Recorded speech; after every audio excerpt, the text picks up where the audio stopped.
Hello mga kasangga! Welcome to my channel, Pearl TV and Travels Vlog.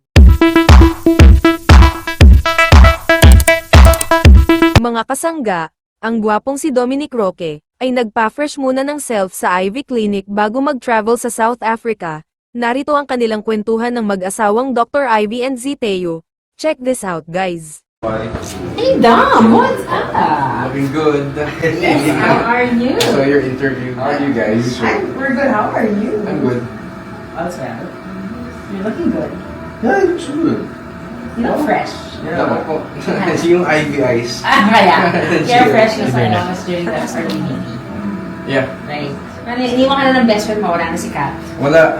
Nakaka-focus sa movie nila for bringing me there. They have a convention for cars. New cars ata.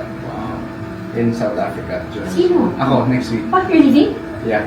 Oh, wow. How long have you been gone? 6 days lang. Johannesburg.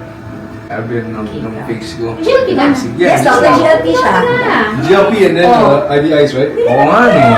Wala. And then, alam mo laging right after, dun yung mamumula. Oo. Pero ganda ng skin mo, baby skin. Parang dami sa photographer. He's a photographer, yes. Really? I started doing photos before. 1, 2, 1, 2. Okay. Taray naman. Okay, I'll end this tonight. Very fast. Thank you guys. Hey, nice to see you, Dom. Nice We'll to catch up again. Okay. Yes. We'll see. Thanks. Enjoy your trip.